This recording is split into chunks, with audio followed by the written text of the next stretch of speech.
Apakah saat ini kamu merasakan beberapa hal ini? Takut menjalani hubungan dengan lawan jenis, takut membangun komitmen di dalam sebuah hubungan, takut disakiti, takut ditinggalkan, mengalami gangguan kecemasan, merasa diri tidak berharga, dan memiliki pandangan yang pesimis terhadap hubungan yang akan kamu jalani dengan siapapun itu.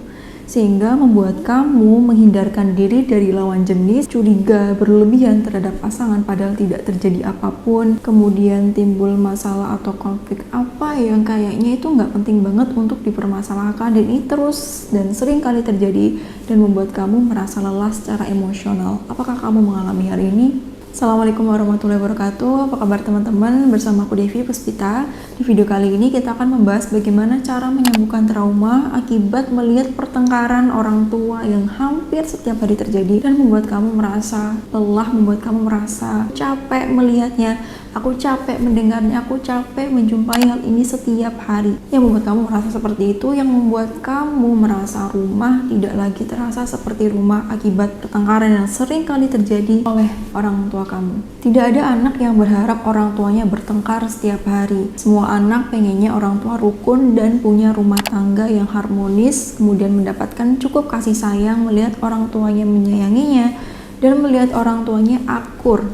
Namun kadangkala kenyataan tidak bisa terjadi sebagaimana harapan kita, di mana orang tua kita berantem mulai dari yang tingkatan ringan dan normal, karena biasa ya terjadi dalam sebuah rumah tangga ketika pertengkaran kecil dan tidak sejalan pendapatnya itu normal. Tapi kalau misalkan ini terjadi hampir setiap hari, hal-hal yang sepele dijadikan bahan pertengkaran, kemudian pertengkaran terjadi bukan cuma sekedar adu mulut aja, tapi juga sampai kekerasan fisik, sampai terjadi kekerasan fisik atau KDRT. Melihat pertengkaran orang tua mulai dari adu mulut sampai ke kekerasan fisik, sebagian besar anak merasa tidak berdaya untuk menghentikan itu, sehingga mereka diam. Dan diam ini bukan berarti mereka tidak merasakan apa-apa.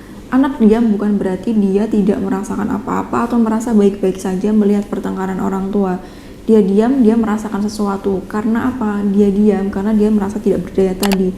Dia merasa takut, dia merasa khawatir, dia merasa cemas, dia merasa takut ditinggalkan. Dan terlebih lagi, jika luka ini terakumulasi dan tidak disembuhkan, tidak segera ditangani, ketika anak tumbuh dewasa, di masa dewasa, dia akan tetap merasakan rasa sakitnya. Dan rasa sakit yang timbul ketika anak dewasa ini bertransformasi dalam bentuk seperti yang aku sebutkan tadi. Dia bisa menghindari sebuah hubungan karena dia takut merasakan sakit, takut membangun komitmen dengan siapapun. Dia tidak takut kepada dengan siapa dia menjalin hubungan, tapi dia takut dengan rasa sakit yang dia khawatirkan akan dia dapatkan ketika dia menjalin hubungan dengan seseorang. Dan efek lain adalah seseorang menjadi sangat takut buat ditinggalkan. Ini terjadi karena mungkin ketika orang tua bertengkar di masa lalu, ada salah satu dari mereka yang mengancam untuk pergi atau bahkan beneran pergi. Ketika anak melihat ini, salah satu dari orang tuanya pergi atau bahkan mengancam untuk pergi, timbul ketakutan dalam dirinya dan rasa sakit ini belum disembuhkan, sehingga ketika dewasa dia takut merasakan sakit ditinggalkan lagi, sehingga dia menjadi apa? Dia menjadi posesif banget, dia menjadi curigaan banget dan sulit percaya dengan seseorang, sulit percaya dengan pasangan.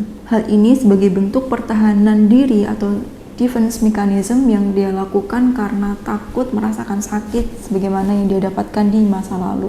Untuk kamu yang saat ini sedang berusaha untuk menyembuhkan trauma yang kamu rasakan akibat melihat pertengkaran orang tua yang hampir setiap hari.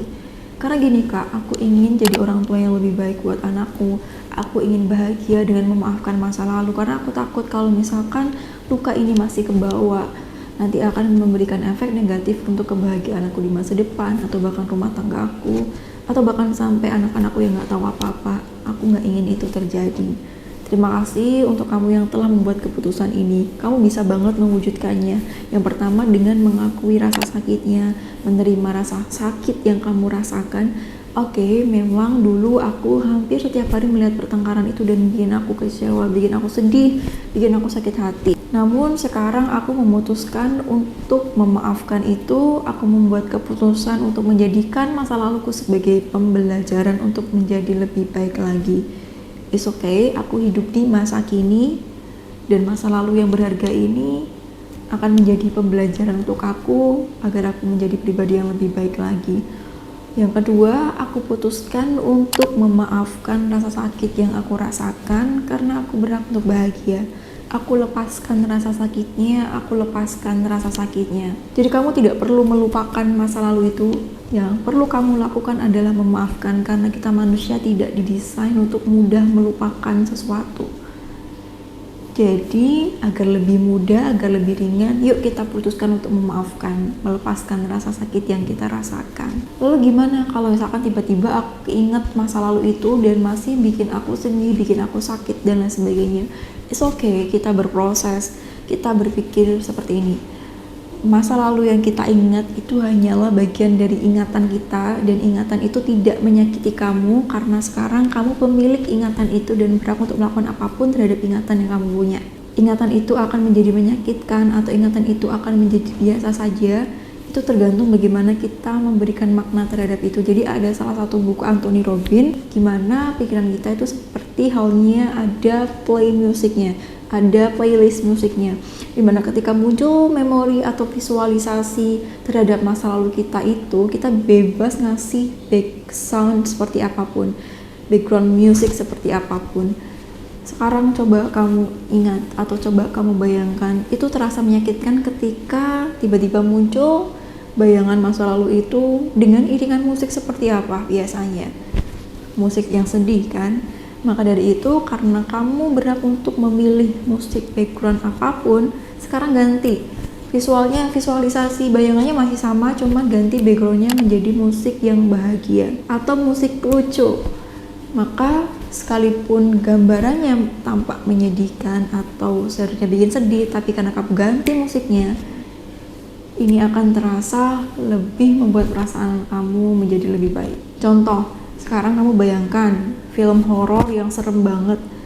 Biasanya serem karena background atau musik, latar musiknya itu kan serem juga. Tapi sekarang bayangkan sekarang bayangkan film horor tapi dengan latar musik yang komedi. Bagaimana? Jadi lucu kan? Nggak jadi lagi serem kan? Seperti itu juga dengan visualisasi dari ingatan kita di masa lalu terhadap sesuatu yang menyakitkan. Kita bisa ubah, kita berhak untuk merubah itu menjadi sesuatu yang lucu atau sesuatu yang menyenangkan. Semua tergantung dari keputusan kita. Karena memori itu tidak akan menyakiti kita lagi. Kita di masa kini, tidak lagi di masa lalu. Lalu ada satu lagi yang bisa membantu untuk menjaga perasaan kamu agar lebih baik setiap harinya. Kamu bisa menulis jurnal syukur. Jurnal syukur ini isinya adalah ungkapan rasa syukur kita atas hari ini yang kita lalui. Tulis segala sesuatu yang membuat kamu bersyukur, even the smallest thing yang menurut kamu ini biasa aja. Contohnya apa? Jalan kaki, kita bisa jalan kaki itu luar biasa loh. Kemudian bernafas, kita bisa bernafas dengan lega, itu luar biasa. Itu kamu tulis, alhamdulillah ya Allah, hari ini aku bisa bernafas dengan lega. Terima kasih ya Allah, hari ini Engkau izinkan aku untuk makan dengan cukup, bertemu dengan orang-orang yang baik, kamu izinkan aku ini seperti itu, aku bahagia. Terima kasih ya Allah. Ini akan memberikan efek emosi positif terhadap diri kita, sehingga kita akan lebih bisa tidur nyenyak, karena sebelum tidur emosi kita baik. Seperti itu, hingga efeknya apa? Ketika bangun, kamu dapat tidur yang berkualitas, pas bangun kamu jadi segar juga. Seperti itu. Tujuannya lagi adalah agar kita tidak berfokus kepada sesuatu yang nggak kita punya, tapi kita lebih berfokus terhadap sesuatu yang kita punya saat ini. Kalau kamu tahu Munibah Mazhari, Iron Lady from Pakistan, beliau di kursi roda, beliau bilang seperti ini. Jadi ada gelas yang terisi setengah air. Beliau bilang, kita tuh nggak bersyukur karena apa? Kita tuh berfokusnya kepada setengah gelas air yang kosong, bukan kepada setengah gelas air yang terisi. Jadi menulis jurnal syukur ini untuk berfokus kepada setengah gelas air yang terisi. Kalau kamu berfokus kepada setengah gelas air yang terisi, alhamdulillah aku punya setengah gelas air, bukan ya kok setengahnya ini kosong sih, beda kan perasaannya. Jadi seperti itu.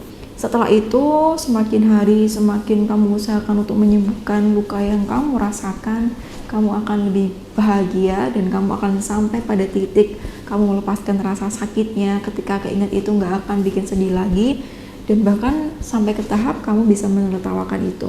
Dan yang pasti kamu bisa menerima diri kamu mencintai diri kamu, dan efeknya kamu bisa mencintai orang lain, memberikan cinta kepada orang lain dengan rasa aman, dengan rasa penuh kasih sayang. Seperti itu. Jadi seperti itu teman-teman, semoga video ini bermanfaat.